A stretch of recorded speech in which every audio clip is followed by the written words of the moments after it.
Ito mga ka-DJ, dual mags, Challenger. So what's up mga DJ? So ngayong araw ay magpapalit tayo ng speaker.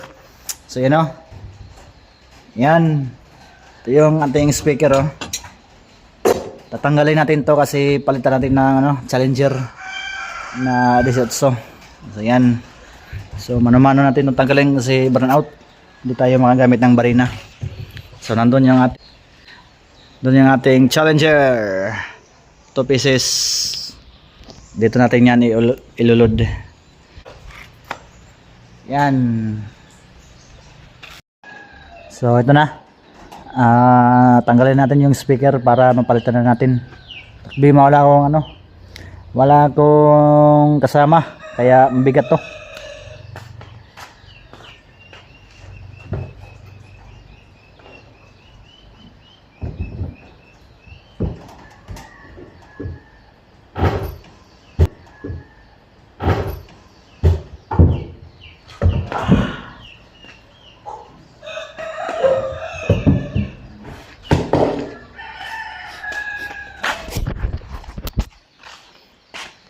So yan mga DJ carbon Lodi. So 6 inches yung coil nito. Ang problema is nabasag na yung tunog. So yung coil nito is pumutok na. Parang may spring. So dalawa to. Yung isa na-rewind ko na nung nakarang taon. So ito naman yung isa bumigay. Tinanggal na rin to.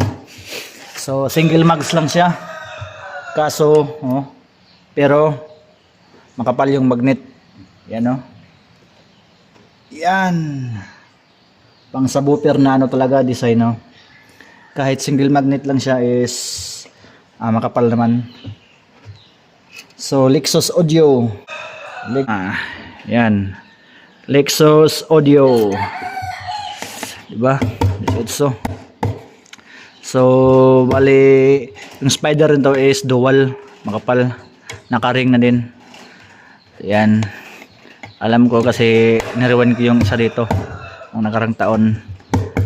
Iharapan naman baklasin ito. Ay grabe. So yan no history of repair, ngayon lang bumigay. So nandun yung ating papalit.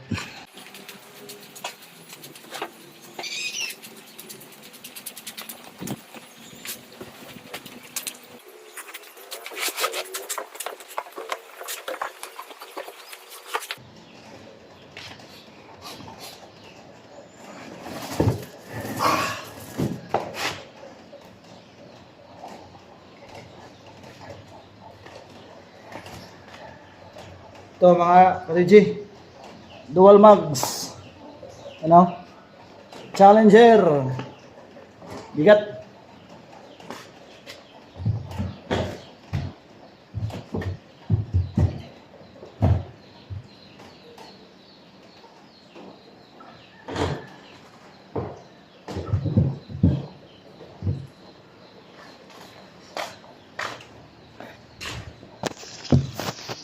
Sobrang bigat na mga DJ.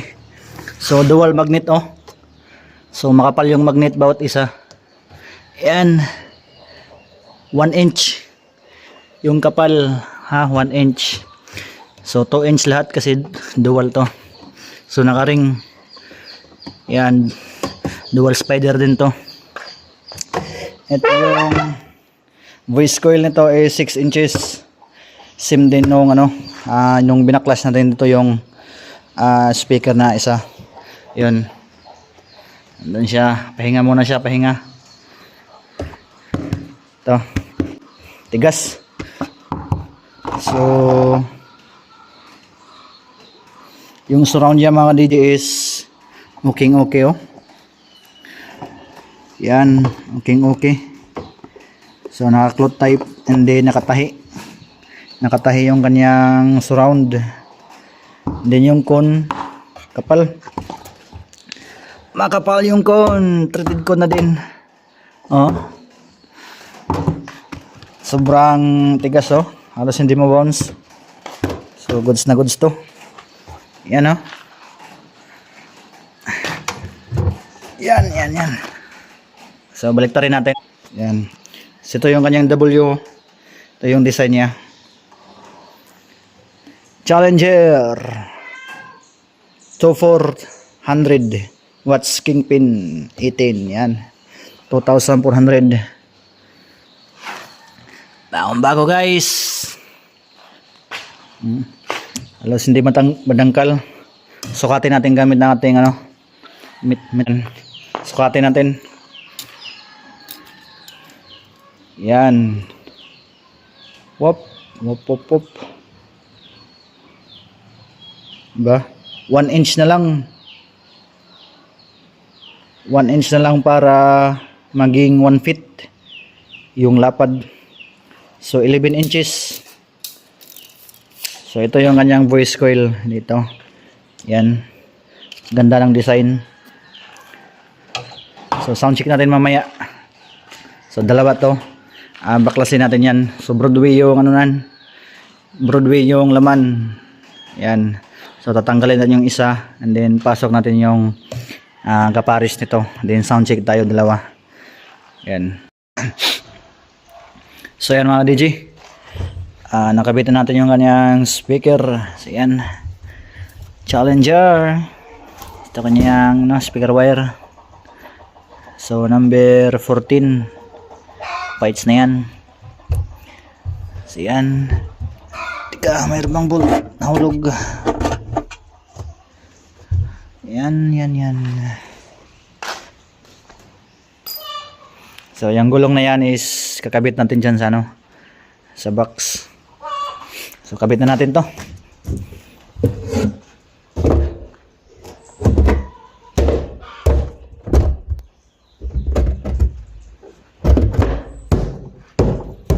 Yan.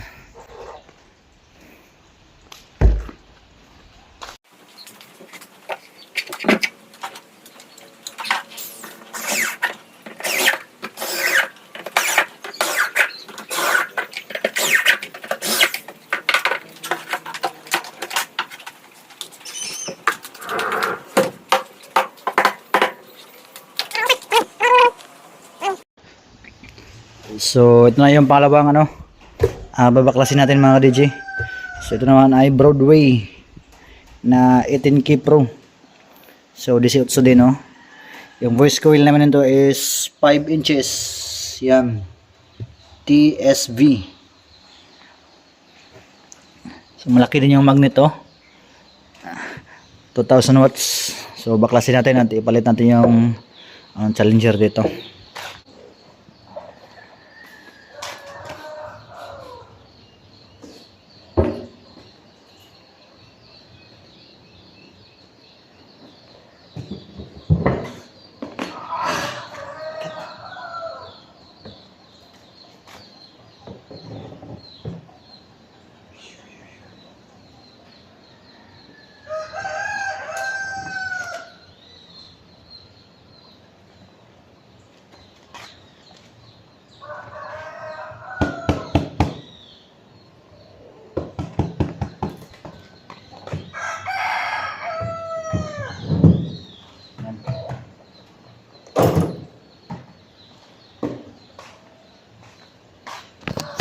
So ito na. Ito yung ating Broadway. Yan. So yung Broadway is hindi naman sa ano, paninira ng brand is malambot. Malambot yung kunya oh, manipis lang oh. At saka hindi siya treated.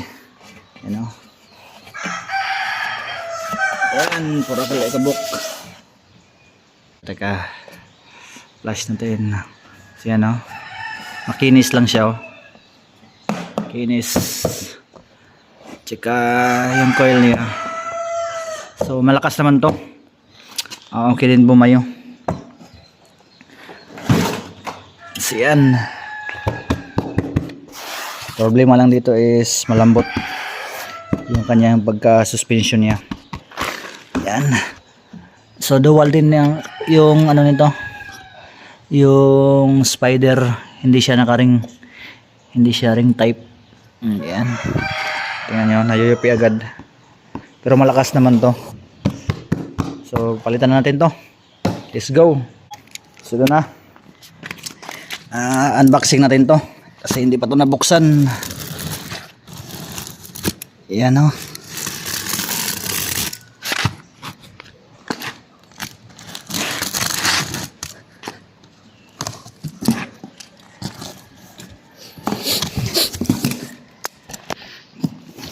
Challenger 18 inches from GVS.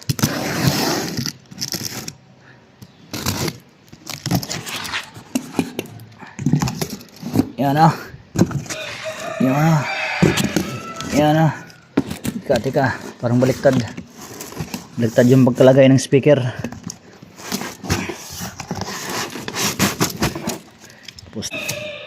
Yan. Ang kintab pa, ang kitab. Punitin na lang natin to. Ayan. So, ikukumpara natin doon sa doon sa binaklas natin, Broadway at Lexus Audio. Ayan. Kumpara lang natin yung magnet. So, ayan. Sukatin natin yung kanilang mga magnet. So, ito yung Challenger na ipapalit natin. So, yung magnet nito is halos 11 inches. 11 inches. Ito Broadway, ganun din, kulang-kulang 11 inches ang dalawang guhit. So, ito naman yung Lexus Audio na 6 inches yung kanyang voice coil. So same sila ng Challenger. Ang pagkakaiba lang is yung Challenger is dual magnet na makakapal. Yan o. So ito single magnet na sobrang kapal. So Lexus Audio 18, sukatin natin, 6 inches yung kanyang voice coil. So 1 feet yung lapad nito ng mags. So yung kanyang plate is maganda, subwoofer type talaga. And then carbon, carbon siya. Lakas din to. Subok na to. Pure yung kanyang bayo. So ito is malambot. Malakas din pero malambot. And then ito, nakasubok na ko nito ng Challenger din, ganitong klase is okay yung kanyang bayo. Okay na okay, kaya nagpalit tayo ng brand. Kasi bukod sa malakas na, mura pa. So hindi to hindi to ang tawag dito, hindi to sponsor ng Challenger. So for content lang. So all goods naman itong tatlo. Okay naman gamitin, pero sa inyo niyan kung saan yung the best na gamitin para sa inyo. Lulod na natin doon. By the way, i-repair muna natin yung puwitan ng W box natin kasi luma na. So repair muna natin bago natin to ikabit.